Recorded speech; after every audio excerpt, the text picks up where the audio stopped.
Assalamualaikum, narinig na siguro ako dito. Start din mag-record.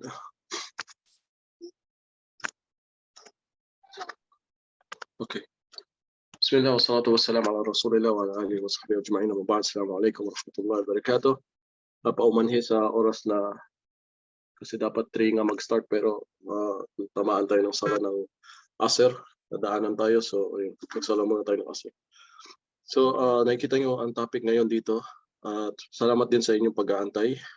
Hindi naman ako special na tao or scholar para abang-abangan. Tayo lang po ay simpleng estudyante na nag-aaral din sa Islam.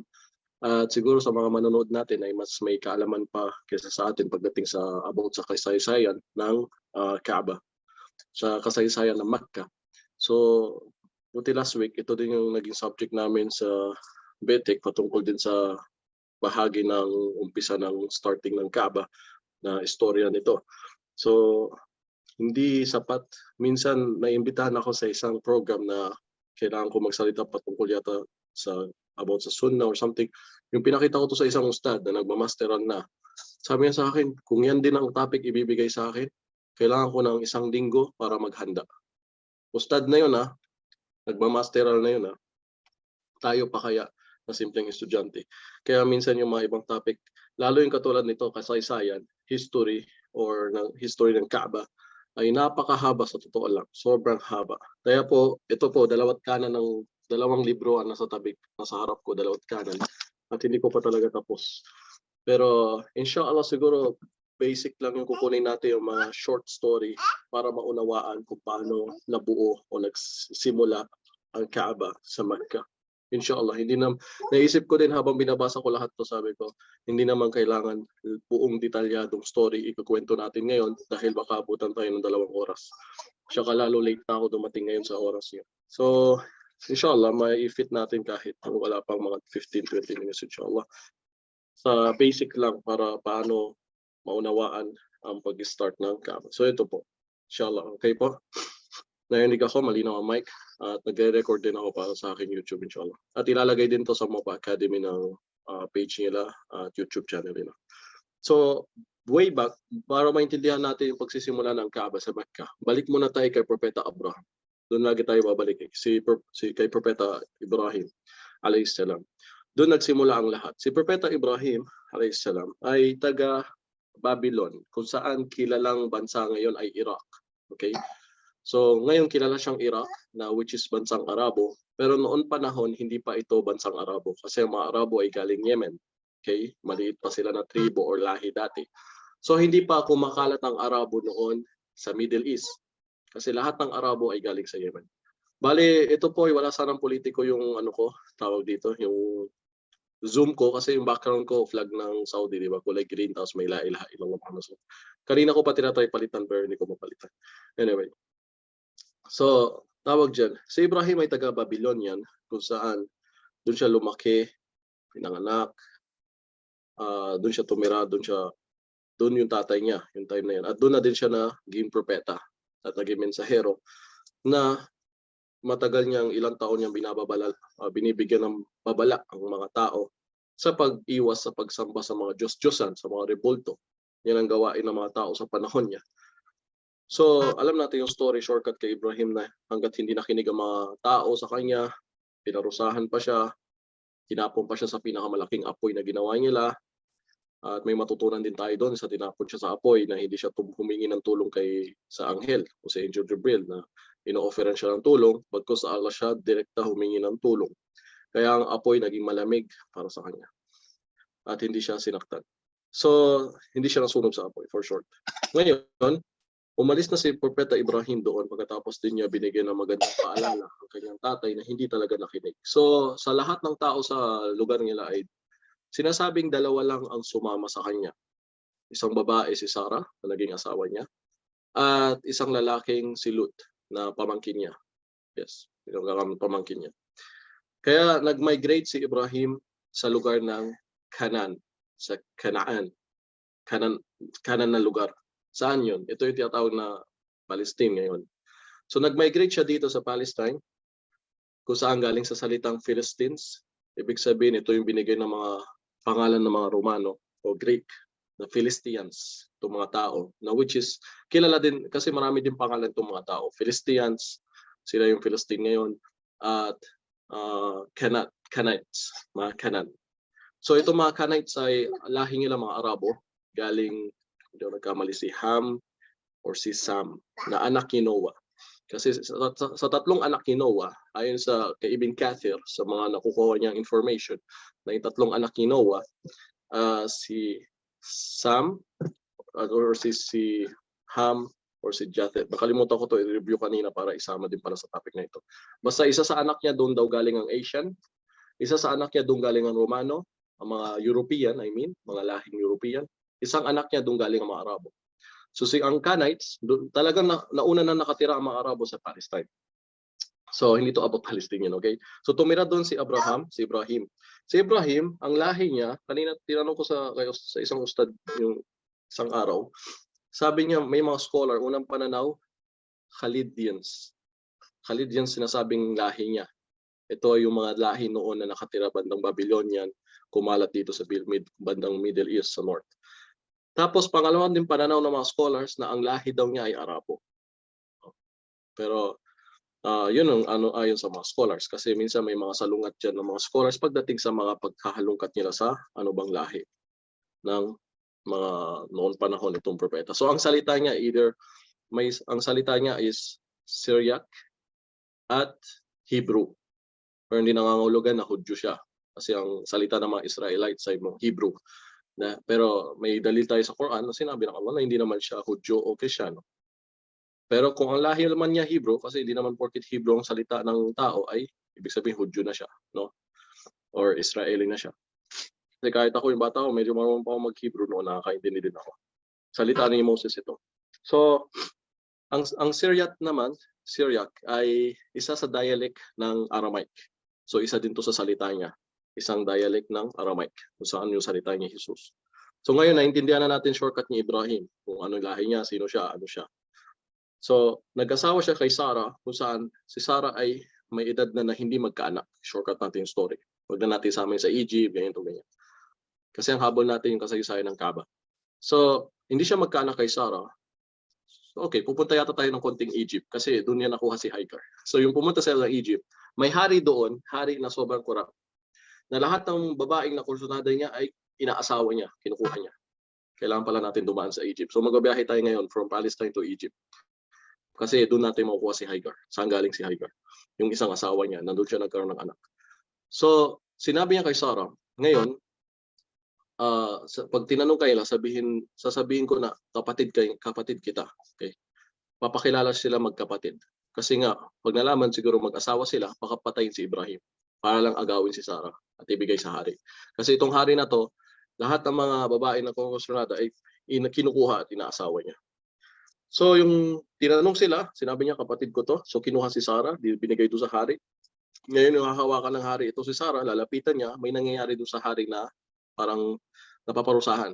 So in short, na hindi niya mahawakan si Sarah. At doon, inulit-ulit niya hanggang sa natakot na siya. Sabi niya, itong dinala yung babae ay hindi ordinaryong babae. Mukhang magkukulam. Ganon. So natakot siya kay Sarah. At binigyan niya bilang regalo, ibinigyan niya ng isang servant, parang alipin o katulong. Kaya yun ang ginagawa ng mga Hudyo, medyo binabaliit tayo mga Muslims o yung mga Arabo. Kasi nga daw galing kami sa isang katulong na nanay na binigay daw kay Sarah. Kasi nanay nila si Sarah. So dito yung maintindihan yung Hudyo at mga Arabo, mga Israeli at mga Arabo. So binigay si Sarah, binigay si Hagar sa English, Hagar, kay Sarah bilang servant. At yung bumalik na siya kay Ibrahim, ayun, dala-dala niya itong si Hagar. At yung hindi sila magkaanak, so ibinigay niya si Sarah sa ibang short history na ibinigay niya Sarah si Hagar na asawahin ni Ibrahim. Diba? So inasawa ni Propeta Ibrahim si Hagar. At doon siya una nagkaroon ng anak na si Ismael. Which is salungat dito sa Bible na yung Bible salungat dito kasi ang paniniwala nila na unang anak si Isaac. Which is, ang unang lumabas is Ismael doon kay Hagar. Si Isaac later on na lang lumabas siya. So, ang nangyari, meron dito sinasabi nagselo si Sarah whatever. Pero ang story, nabigyan si Ibrahim ng utos or kailangan niyang kunin itong mag-ina na dalhin dito sa malayong lugar. So walang kaalam-alam si Hajar dito na akala niya lalabas lang sila mag-asawa tapos babalik din. So nagbiyahe sila ng malayo simula Palestine, medyo malayo-layo din papuntang Madina hanggang dito sa Makkah. Ang Makkah noon ay lugar na empty, desierto, walang katubig-tubig, walang kabuhay-buhay. Talagang desyertong mabato, mabundok, yun lang po. Wala pa nakatira dito noon sa Makkah. Dito niya dinala ang mag-ina, iniwan niya dito. At yung after a while na nagpahinga sila doon, nag-iwan siya ng konting pagkain at tubig sa mag-ina kay Ismail, siya sa asawa niya si Hajar. Ngayon, tumayo si Ibrahim at umalis, basta-basta. So nag-alala si babae, si Hajar. Ano nangyayari? Hinabol niya si Ibrahim, "Ya Ibrahim, kanino mo kami iiwan?" Hindi sumasagot si Propeta Ibrahim. Napaka matindi yung pagsubok na dumating kay Propeta Ibrahim. So para hindi masira yung inutos sa kanya, hindi niya sinasagot, no? Dahil masakit sa puso o sa damdamin ng isang lalaking iiwan yung mag-ina, yung first anak pa niya. So hinabol siya hanggat sa tinatanong niya, "Ya Ibrahim, kanino mo kami iiwan?" Tapos hanggat sa nag-isip na si Hajar na ito ba ay inutos ng Allah para sa inutos ba ng Allah ito? Doon umuo si Ibrahim. Tapos ano sabi ni Hajar? Kung sa ganun, hindi kami hahayaan ng Allah. Hindi kami pababayaan ng Allah. Nagtiwala siya. Tingnan mo yung iman, yung faith ng babae noon panahon. Siguro gawin ng isang lalaki yung sa kanyang asawa ngayon, sasabihin, "Hoy, si Raulo, saan mo kami iiwan ngayon? Bakit ngayon ka lang umuwi? Bakit di ba ang babae ngayon maraming..." Pero tingnan mo yung faith ni Hajar noon. Alam niya ang asawa, may tiwala siya sa asawa niya na hindi to basta gagawa ng kalokohan, gagawa ng walang kwenta, iiwan siya sa disyerto parang si Raulo, hindi. Alam niya lahat ito may wisdom, may utos ng Allah, may meaning, may pagtitiis. So anong ginawa niya Hajar? Kung sa ganun nagtiwala siya, hindi siya pababayaan ng Allah. At hanggat sa naubos na yung supply niya lang dalang tubig, pagkain, nagutom si Ismail, nauhaw, at nag-start umiyak. Baby pa si Ismail yung time na yun. So si Hajar naghanap ng tubig, naglakad 7 times. Yun yung ginagawa natin sa Safa Marwa. Naglalakad tayo between Safa at Marwa. Dito siya naglalakad, nagmamadali. At doon sa kulay green na may ilaw, na kung saan nagtatakbo yung lalaki, nagmamadali, ay doon si Hajar banda din nagmamadali. Kaya ito ay sa mga lalaki lamang, hindi pwede gawin sa mga babae.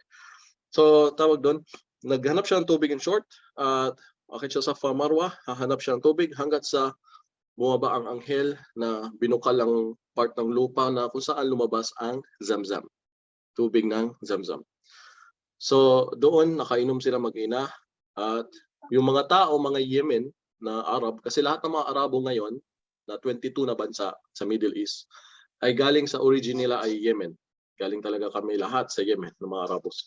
So may mga nagbabiyahe, di ako nagkakamali kung ang tribo yata yung Jurhum ang tribe nila. Ito yung isa sa napangasawa ni Propeta Ismail after all. So may mga tribo ng mga Arabo naglalakbay at may nakita silang parang senyales na may something doon sa isang lugar dahil may mga ibon, no? For sure na baka meron doon na tubig or prutas or whatever, puno. So nagpunta sila at nakita nga nila mag-ina at naghingi sila. By the way, dua to ni Propeta Ibrahim na bigyan sila ng taong mamahalin sila, magiging kasama nila, ganun. So in short, ayun, binigyan ng Allah sa kanila na may mga taong naging kasama si Hajar at si Ismail na mga Arabo, at hanggang sa lumaki si Ismail, parang nagpalaki na sa kanya yung mga Arabo doon.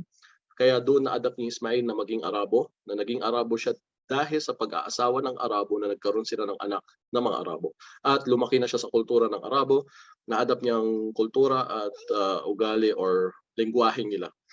So doon. So nagkaroon ng anak si Ismail at doon bumalik si Ibrahim. After yun, nagkaroon na din si Ibrahim ng asawa, anak kay Sarah na si Isaac. Si Isaac doon galing si Jacob.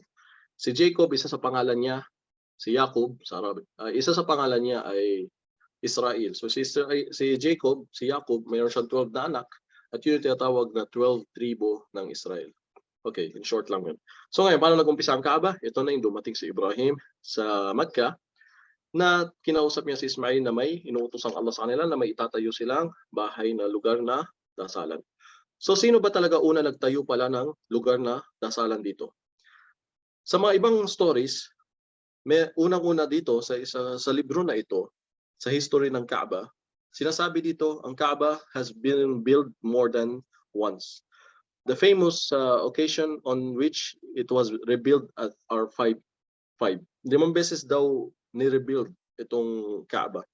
So sabi dito, the first one who built by the angels, ayon dito sa libro na to, The History of Kaaba, mabibili mo sa Darussalam kay Sheikh Safirul Rahman.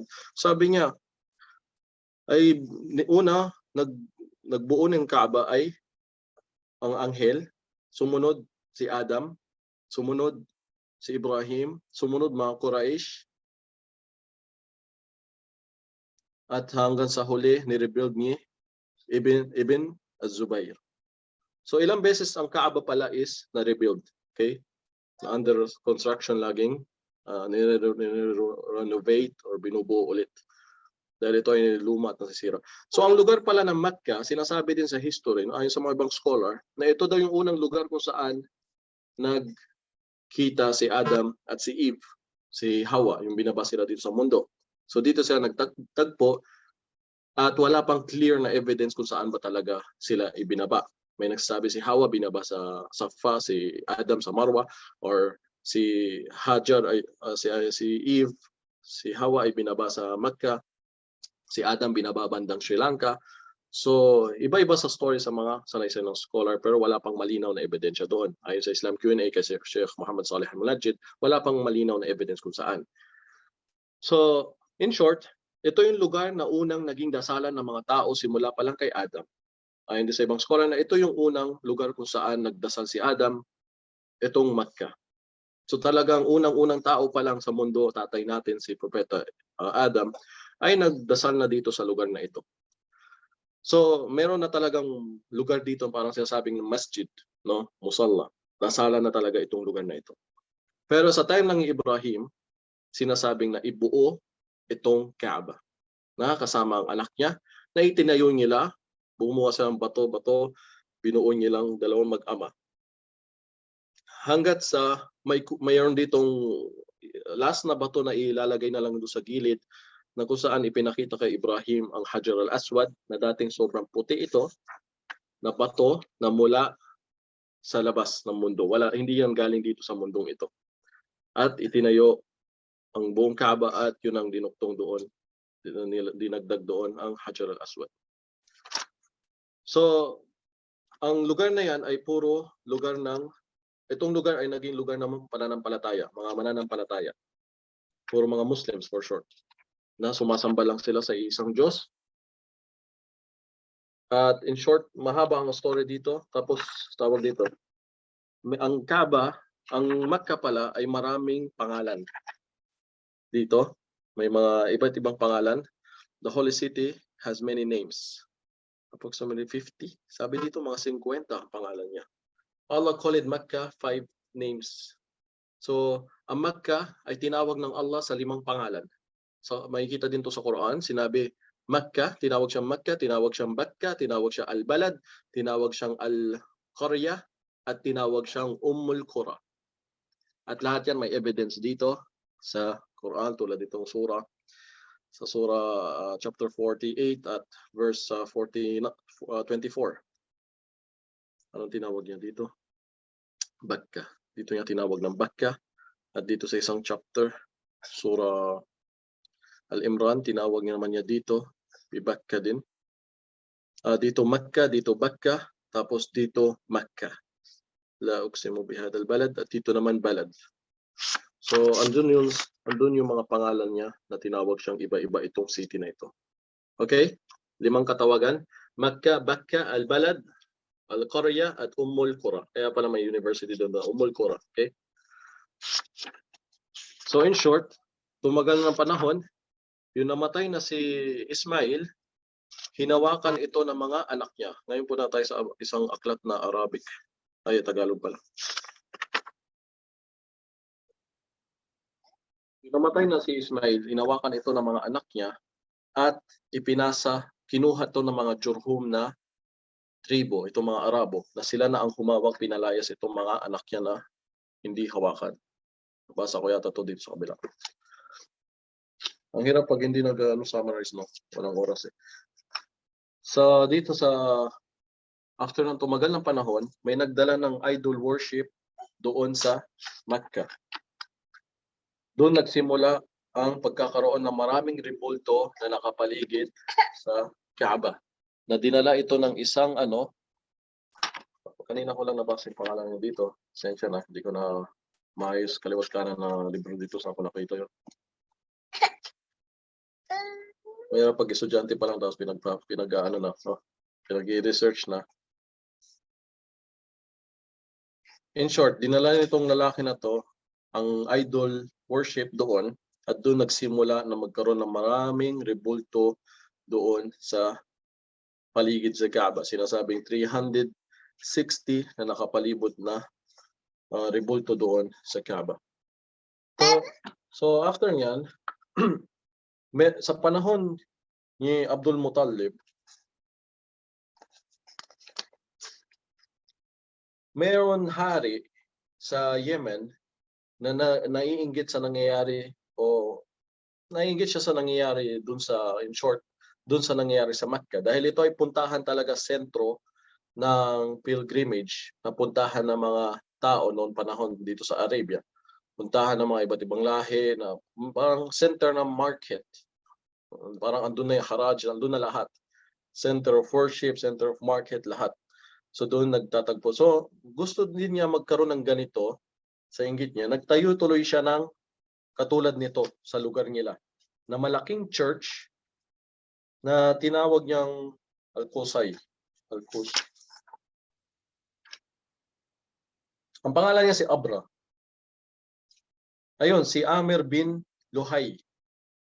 Ang una na nagbago ng relihiyon ni Abraham. So ito yung pangalan nito.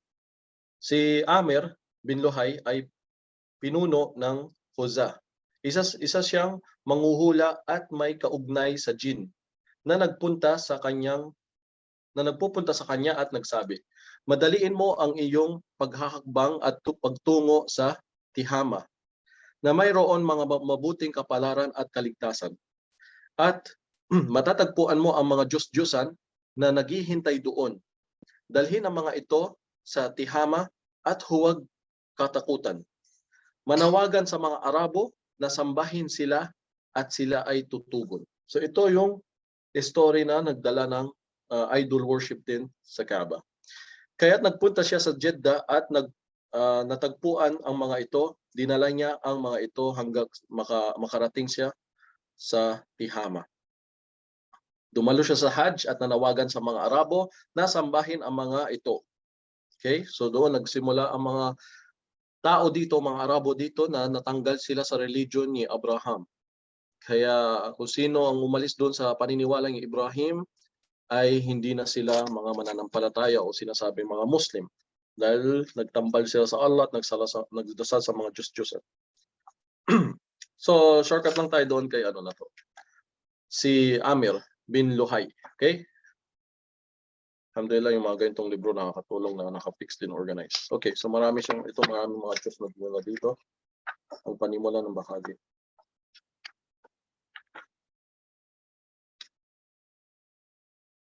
Habang tinatayo nila si Ibrahim, ang mag-ama, at si Ismail, pinapanalangin nila, "O Allah, tanggapin mo ito sa amin." So, punta tayo kay Abra.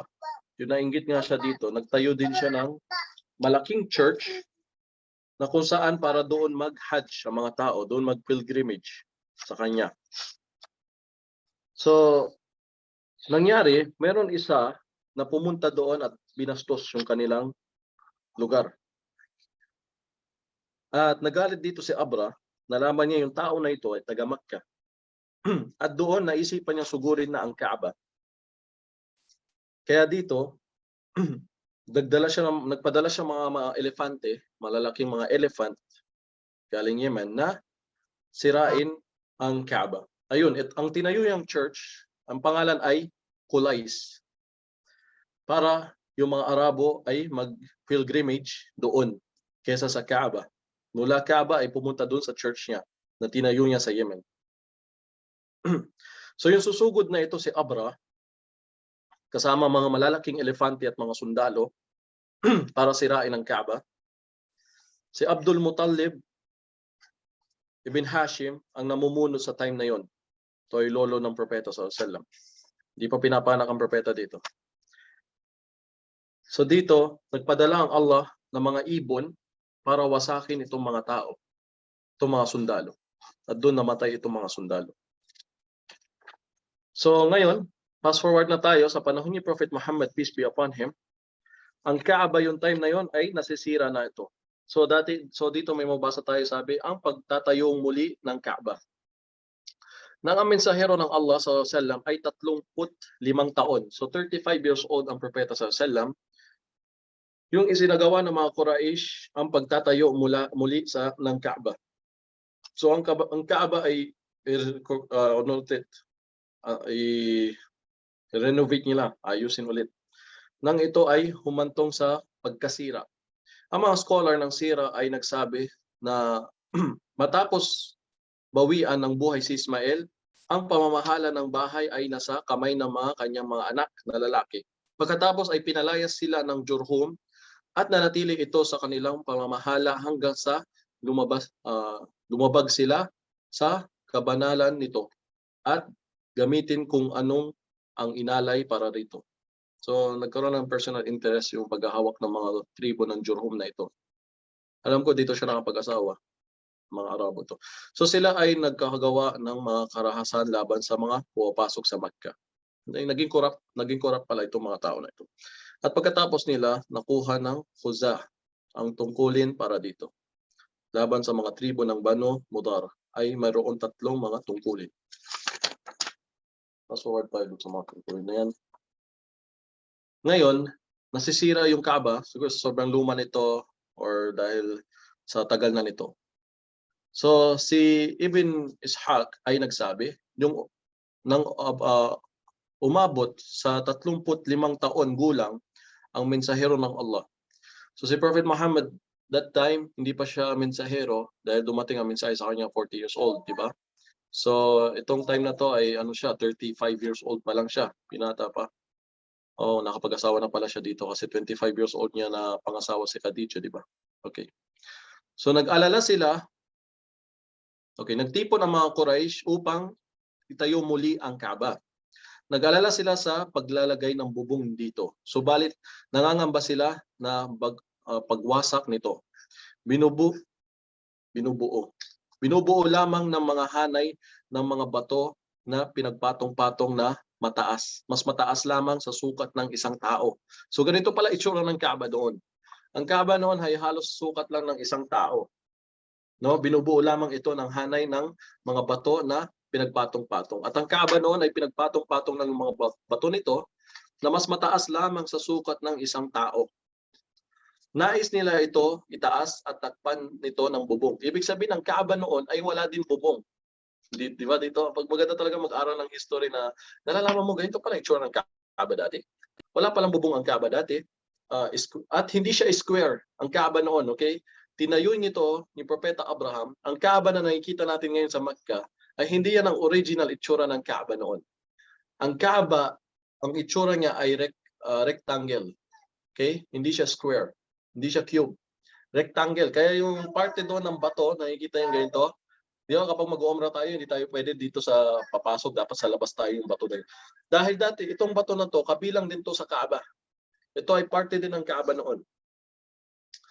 So ito ay sa dahilan na ang ilang mga tao ay ninakaw ang mga kayamanan ng Kaaba na nailagay sa isang balon na nasa loob ng Kaaba. So ang Kaaba may balon noon sa loob nito. At yung mga tao kasi, mga Arabo noon mahilig sa mga pamahiin. Akala mo Pilipino lang? Hindi. Pati yung mga Arabo noon mahilig sila sa mga paniniwala, sa mga kung anong bagay, pamahiin. So maraming pera doon na siguro tinatapon, inaalay ng mga tao noon sa balon na yon.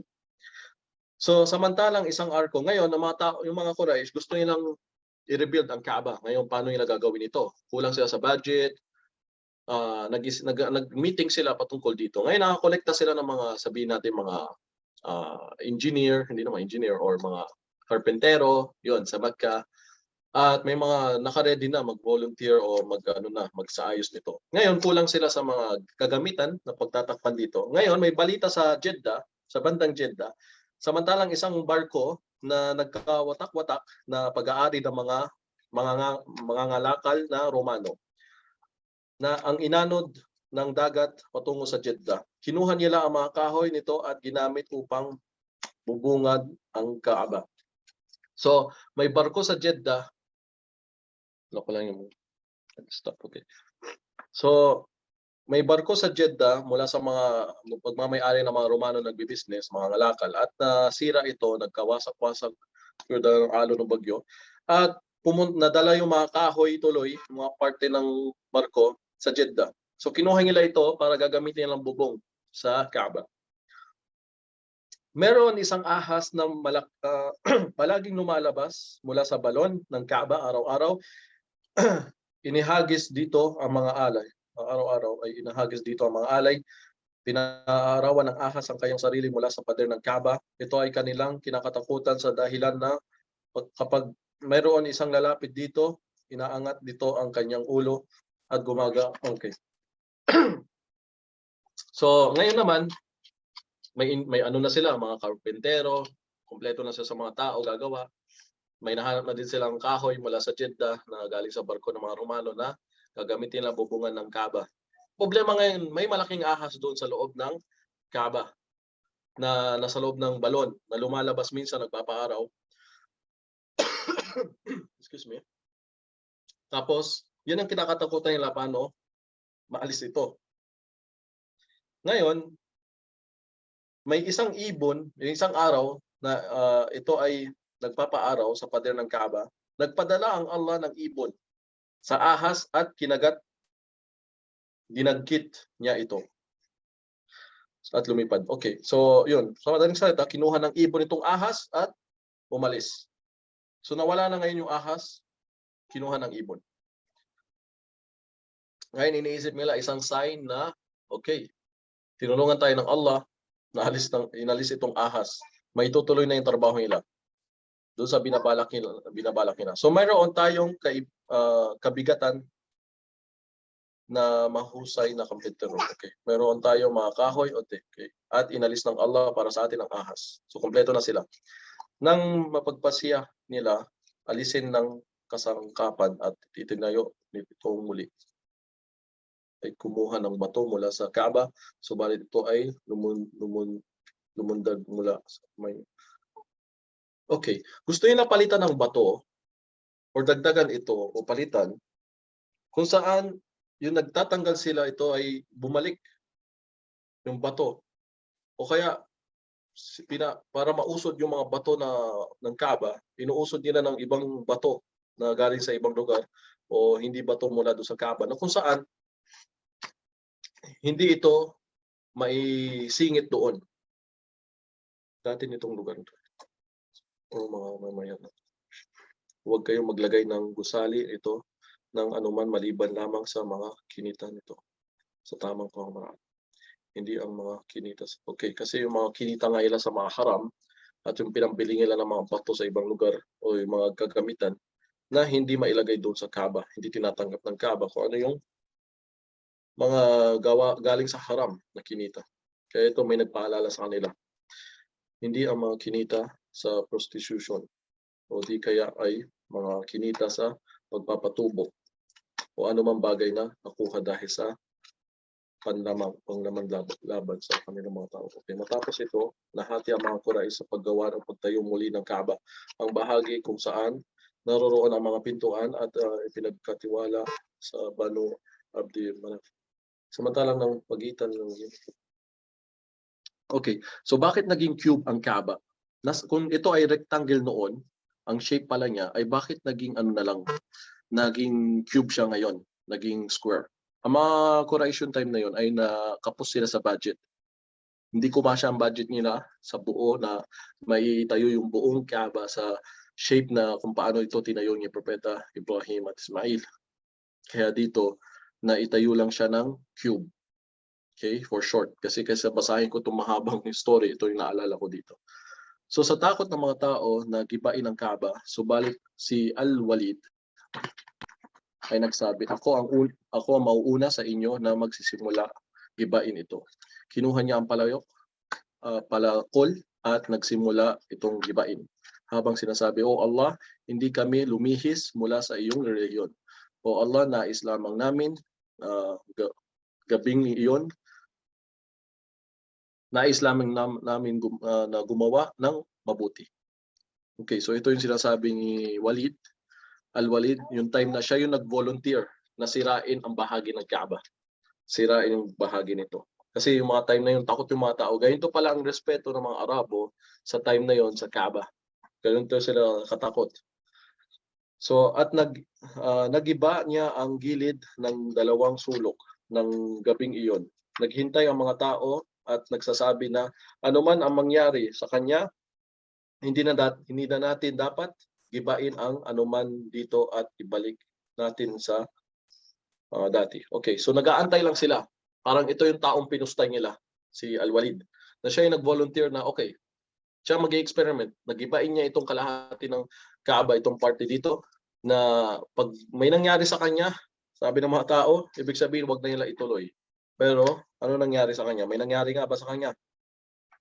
Sabi dito, subalit kung walang mangyari sa kanya, ang ibig sabihin ay nagagalak ang Allah sa atin nagawa. So yun ang sabi nila dito. Maaga ng kinabukasan, ipinagpatuloy ni Al-Walid ang paggiba ng nakaraang gabi. At ang mga tao ay tumulong sa kanya.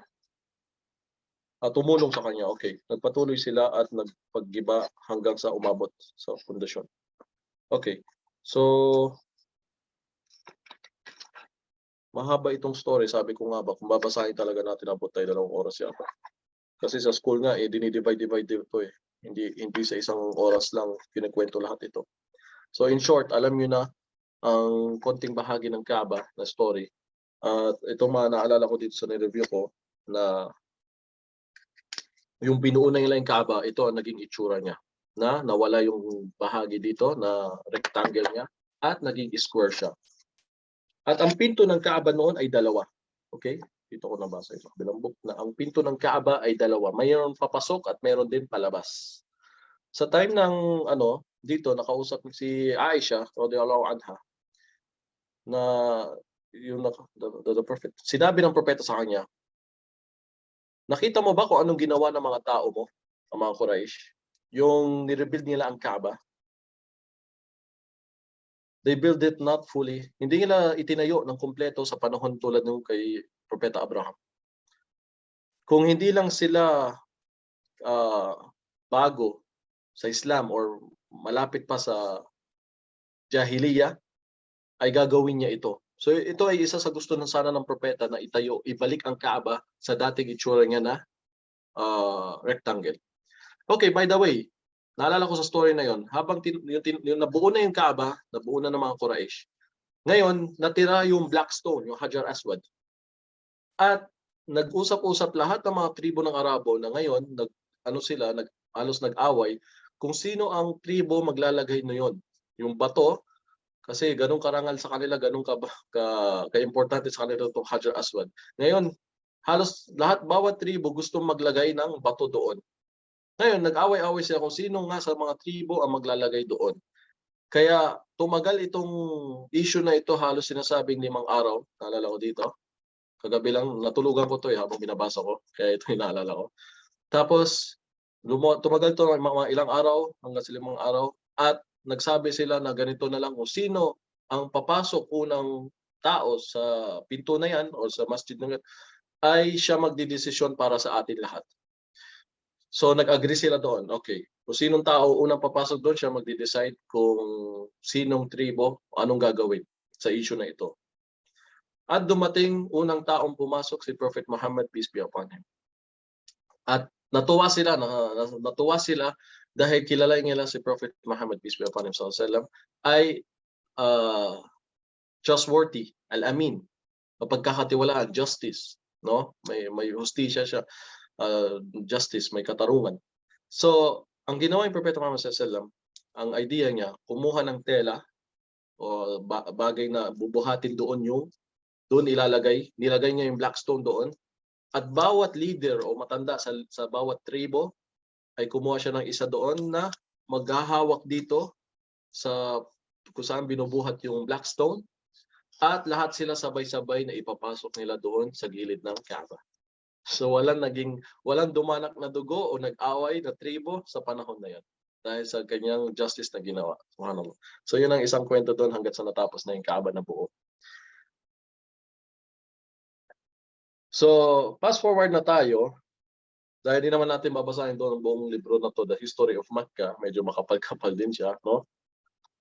Yung mga oras niyo, may mga trabaho yung iba sa atin. Pasensya na, hindi ako nag-review na maayos na isulat lahat-lahat para isa-isahin to sa inyo, okay? Inshallah, gagawa ko na ng YouTube video to. So, fast forward tayo hanggat sa ilang beses na din to medyo ni-rebuild, inayos ang Kaaba. Tapos may isang amir, isang khalifa na gusto niya ibalik sa original nito. Simula ay nabasa niya itong hadith ni Aisha na gusto niya ibalik ang Kaaba sa original na cube shape. So ano nangyari? Ang Kaaba pala noon, sa panahon ng Khalifa ni Abu Bakar at ni Umar, ay yung mga bahay lumalapit mismo sa Kaaba. No? Kaya ginawa niya yung Umar, pinagbibili niya yung mga bahay doon o pinalayas niya para mag-expand. Sabi niya kung ang bahay niya may bakod, ang bahay pa kaya ng Allah dapat din may bakod. Kaya doon lang nagkaroon ng bakod yung Kaaba, yung itong Makkah, Masjid al-Haram ay sa panahon ni Umar na nilagyan na niya ng parang hollow blocks lang pagitan na senyales na ito ay bakod ng Kaaba. Kasi yung mga bahay nga ang lalapit sa Kaaba, ayaw umalis doon yung mga iba. Tapos sa panahon ni Uthman, Khalifa, sa pamumuno ni Uthman, kaya alam natin si Uthman ay isang mayaman na sahaba. So binili-bili niya yung mga bahay doon hanggat sa ma-expand yung Masjid al-Haram. Mausod yung mga bahay doon na ang lalapit sa masjid, ang lalapit sa Kaaba. Okay, yun ang naalala ko dito. Itong nasa ko. So, sino ba yung Khalifa na yon? Hanapin ko pa yung pangalan niya dito, pero naalala ko sa gusto niya ibalik ang Kaaba sa time na yun. So, nagkonsulta muna siya sa mga tao na anong gagawin. Ibabalik ba niya? At may mga iba nagsabi, huwag mong sirain ang Kaaba. Si Ibn az-Zubair. Okay. Si Ibn az-Zubair, yung gusto niya sanang sirain ang Kaaba, i-rebuild ulit, ibalik sa dating itsura ni propeta, yung tinayuto ni propeta Abraham. Rectangle, ganito itsura ng Kaaba dapat. Hindi siya square kasi nawala yung bahagi ng ganito, di ba? So gusto niya ibalik yung buong rectangle. Okay?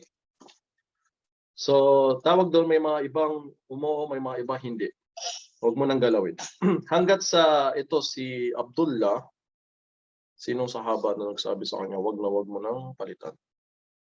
May isa na mausap sa kanya na wag mo nang gagawin palitan pa kasi nangangamba siya na baka may mga tao after niya ay gagawin ito, sisirain at ibabalik ulit, sisirain at ibabalik ulit hanggang sa mawalan na sila ng respeto sa Kaaba. Mawalan na sila ng respeto dito. Okay?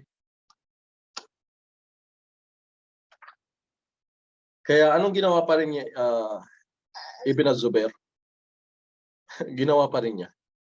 Tinayo pa rin niya at dinamitan niya ito, loob at labas, at sinabi niya sa mga tao, sino man ang kumilala sa kanya, magbigay ng bay'a bilang isang mamumuno ay mag-umrah ngayon. So, daming tao nag-umrah yung time na yon, nagtawaf at nagbigay ng alay, nagkatay doon sa Makkah.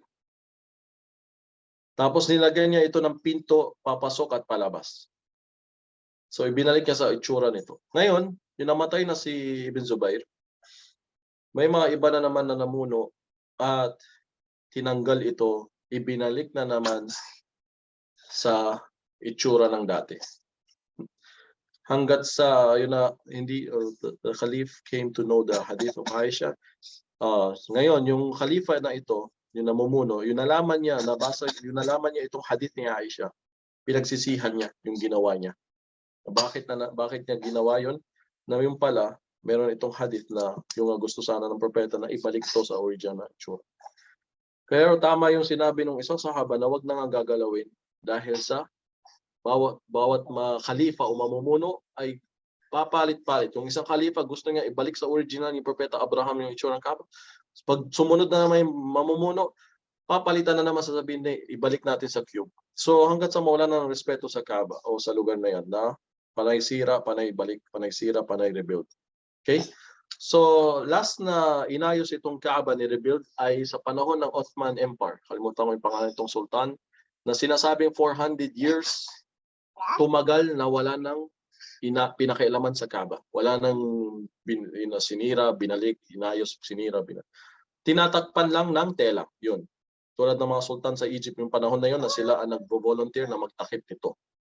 At meron isang sultan na siya yung nagbigay ng ginto for the first time na tinakpan ng parte ng mga ginto ang Kaaba.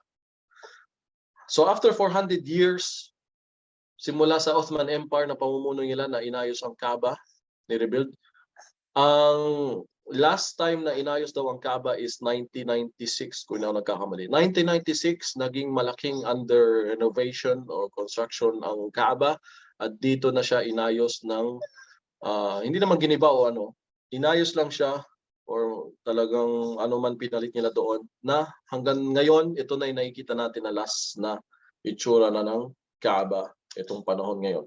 Ano yung tiles niya or ano yung sa loob niya, ito na yung last na ginalaw ang Kaaba na nakikita natin ngayon. At Allahu alam, hanggang dito lang po tayo mag-stop.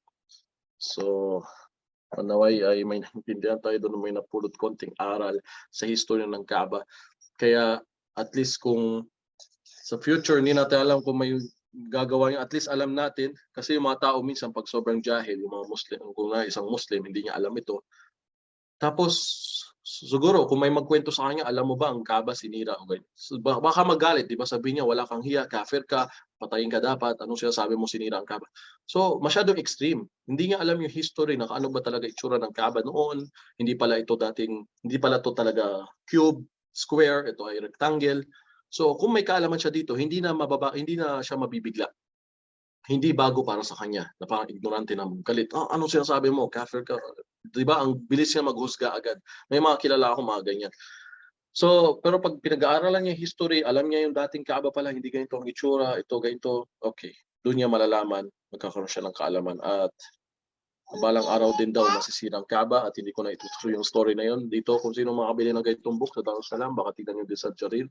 At mahaba pa ang kwento niya hanggat sa araw ng paghuhukom kung ano itsura o mangyayari sa Kaaba na sinasabing ito ay aatakihin din ng mga kalaban sa future. At Allahu alam kung ito din ay sisirain, pero alam natin gugunawin ng Allah ang mundo. So ngayon may idea na tayo kung paano nagsimula ang Kaaba. Tapos kay Propeta Abraham, ito ang unang lugar na sambahan sa lugar na dasalan dito sa mundo, panahon pa lang ni Adam. At ito ay sino nagtayo? Si Propeta Abraham mag-ama. Meron yan dalil sa Quran na sila ang nagtayo, kaya yun ang kinukuha ng mga scholar na dalil na sila ang mag-ama nagtayo. Okay, so baka may katanungan patungkol related dito sa Kaaba, inshallah, bago tayo magtapos. 20 minutes, may gitna yata ako. May katanungan po? Kung wala, maraming salamat sa 42 nanonood. Pinagtiyagaan niyo ang aking boring na kwento siguro. Pasensya na, hindi ako masyado naghanda na naka-summarize mabuti. Kaliwat kanan na libro tayo. May mga katanungan po kung wala na po at maraming salamat sa pag-join nyo dito, sa pag-support nyo sa MOPA Academy. Huwag nyo po kalimutan lagi, ito ay batch 4 na sila at yung mga hindi pa nakapag-enroll, mag-enroll na at mag-aral kayo dito. Inshallah na matuto kayo maging daya. Baka mas mainam po kayo kaysa sa amin. Ito yung inaasahan namin na excuse me lang sa part ng bata. Ito yung inaasahan namin na balang araw may mga estudyante dyan na matuto paano magdawa, na for sure, inshallah, mas mainam pa kayo kaysa sa amin. Mas mainam ka pa kaysa sa akin. Baka ikaw ay nag-aral ng public speaking or political science or mass comm. So, mas magaling ka mag-deliver. At inshallah, baka mas mainam ka mag-share nito sa public. Inaasahan namin kayo na mas magaling mag-share kaysa sa amin. Mas magaling mag-summarize, mag-review. Baka ikaw din ang mismo magta-translate nito balang araw sa Tagalog, gagawa ng aklat. So hindi natin alam. Kaya paano mag-umpisa? Messenger of Peace Academy, version na Tagalog. Kung ikaw ay Englishera, meron din silang English, pero meron na din tayong Tagalog, alhamdulillah, sa panahon ngayon na pag-aaral dito, pagsasanay paano magdawa. So tuturuan kayo dito, may mga teacher sila na tuturuan tayo paano magdawa. Kesa mag-experiment ka pa dyan ng ilang years paano magdawa, dito, siniksik na yun sa subject na ito. Kasi galing ito kay Abdurrahman Green, na naalala ko dati, CD pa lang, pinapanood ko pa siya ng CD, yung about sa Gorap, 2015 pa yata yun.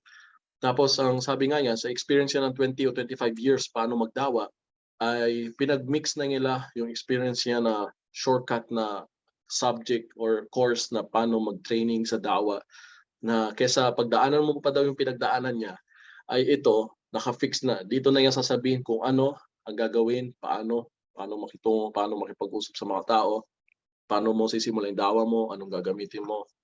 Ayun, tuturuan nila lahat doon, inshallah. So inshallah ako din po ay estudyante doon at sama-sama tayong mag-aaral. So pag wala na po katanungan, okay, sasara na po natin dito. Siguro si admin, nandito ba si admin? May mga kapatid tayo. Karoon ng question. Okay. Mga kapatid, tayo po ay magkaroon ng question and answer pagkatapos ng ating lecture. Sa mga babae, mag-chat po lamang. Okay, mag-chat yung mga babae dito na may mga katanungan. Sa mga lalaki naman ay magtaas lang ng kamay. Okay? May nakikinig na po? Magtaas ng kamay mga lalaki, sa mga babae mag-chat po dito. Basahin natin.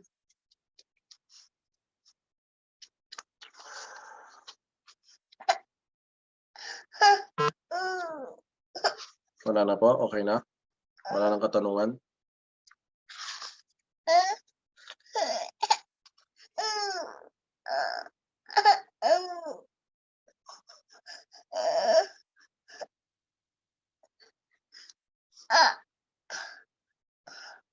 Si Abdullah ibn Abbas ang kumausap kay Az-Zubair.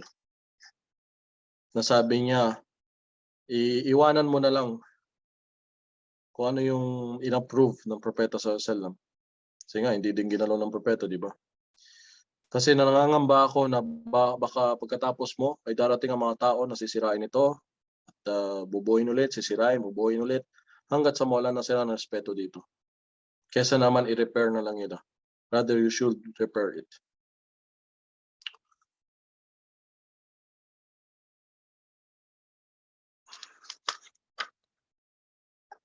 Okay. Nandito pala sa kabilang page yung hindi ko nabasa. Okay, maraming salamat. Hanggang dito po. Wala naman siguro tanong ng mga iba. Ito po yung link. Samahan kami, Dawa Training Online Batch 4 2013. Ito po yung link dito sa... Punta kayo sa chat. Kita yung link dito. Sa mga bagong pasok dito, o nga pala, sinare namin itong Zoom. Sinare namin sa mga saan-saan group ng mga pag-aaral. Kaya siguro yung mga iba dito hindi pa estudyante ng MOPA Academy. Ito po yung link dito. Pagpasok nyo dito. Madali lang po. Mayroon akong 2 video. Mayroon akong isang tutorial video about sa paano mag-enroll at mag-aral dito.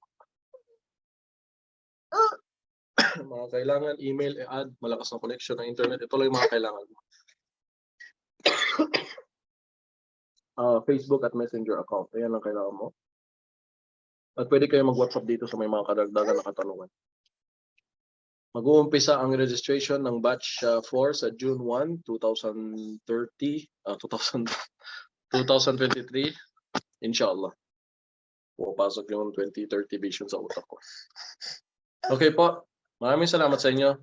Hanggang dito lang po. Subhanallah wa hamdihi, asyhadu an la ilaha illa anta, astaghfiruka wa natubu ilaik. Ano po katanungan? Assalamualaikum warahmatullahi wabarakatuh. Jazakallah khair. Po, hindi na po talaga ako nakapag-register. Mag-register ulit. Meron akong video niyan about sa paano mag-register. Kahit nakalimutan mo yung password mo yata. Kasama din yata yun sa tutorial video ko. Okay po. Habang may libre pa, sulitin na natin kasi wala tayong pag nag-aaral ka sa mga ibang course tulad yung kay Bilal Phillips, may mga ano po yun, may mga tuition fee. Kaya nga po hindi na din ako nakapag-aral doon kasi $100 yata yung agad yung registration. So talagang mahirap mag-aral ng libre. Wala tayong basta-basta mahanap na ganyan. Kaya habang may free offer pa ng mga ganito, inshallah sulitin natin. Tulad ako ngayon, yung pinag-aaralan ko din online mula sa Egypt, ay nagbabayad ako ng 120 kada buwan, real. So, hindi maliit nga lang ko isipin, pero minsan ko isipin mo din medyo mabigat-bigat din yung sa Pinas. 1,500 yung sa Pinas. So, di ba? So, habang libre pa, inshallah, na makapag-aral tayo. Maraming salamat sa inyo. Wala na po kayong katanungan. Hanggang dito lang po. Nainit na si Adam. Okay, jazakumullah khairan. Sa admin, salamat sa time nyo. At kay Abdullah at sa nabubuo ng itong MOPA Academy. Kita-kita po tayo.